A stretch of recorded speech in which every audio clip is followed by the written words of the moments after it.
That was Ed O'Keefe reporting. So, conspiracy theories are fueling false narratives surrounding former President Trump. There's a new one.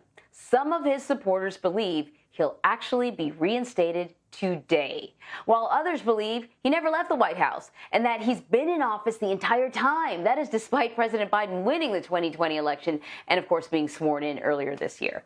All right, so for more on this, let's bring in CBSN tech reporter Dan Patterson. Dan, this is a whole new one to me, so you got to explain it. Why do Trump supporters, because often there's like a little nugget in there that, that they build off of. So why do Trump supporters, or actually QAnon believers, believe that he will be reinstated today?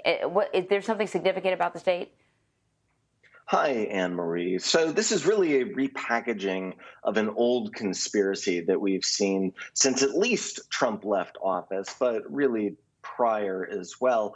Of course, January 20th, we saw March 4th, different iterations of a conspiracy that say the previous administration will come back. There is validity to what we call the big lie. These are conspiracies and hoaxes that propelled disinformation about election rigging. And so when it comes to dates like today, August 13th, or whenever you're viewing this, because today really doesn't matter, what matters is that the conspiracies continue to kick the can down the road. My guess, Anne-Marie, is that we have a very similar conversation in a few weeks or a few months. What matters is not the particulars of the conspiracy, which we won't repeat. What matters is that the conspiracy remains alive, it remains open and active and receptive to newcomers, and that it keeps the true believers fired up. Why? Because this is not just the former president's base, but it is an entire new generation of people who are connected and have a totally radicalized view of American politics. Yes, that's so true. A conspiracy theory is a living thing, constantly evolving to keep itself alive. Speaking of the word evolve, what is devolution, de-evolution, and how does it fit in with Trump?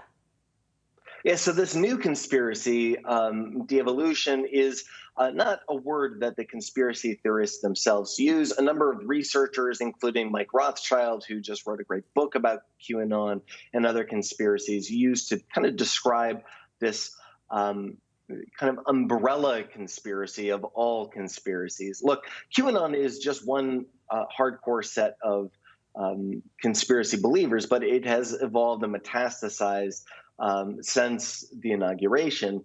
And this new theory posits us kind of criticizing or analyzing or understanding conspiracy theories. So it says that there is no reinstatement of Donald Trump that will ever happen. Why? Because he has always been the president. The current administration is the invalid administration. Now, that sounds kind of ridiculous and really complicated, and it's intentionally complicated. Why? Because it allows the conspiracy to continue to move. If it's complicated, nobody can really understand it.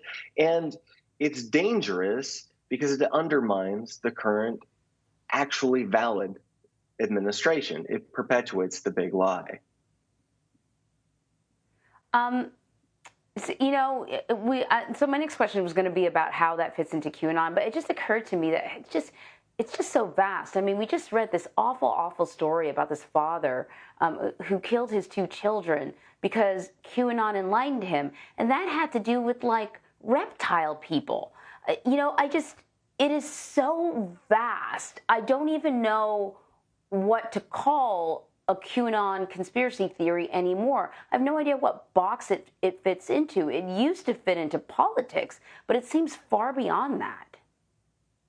A better metaphor, or a good metaphor, Anne-Marie, might be instead of thinking of QAnon as this one set of rigid, hardcore beliefs, think of it more as a tree.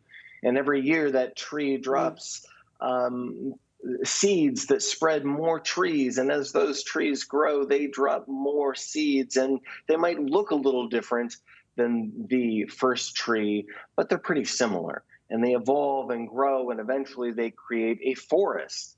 That is a metaphor that maybe fits all of the different conspiracy theories because a forest is full of different types of life.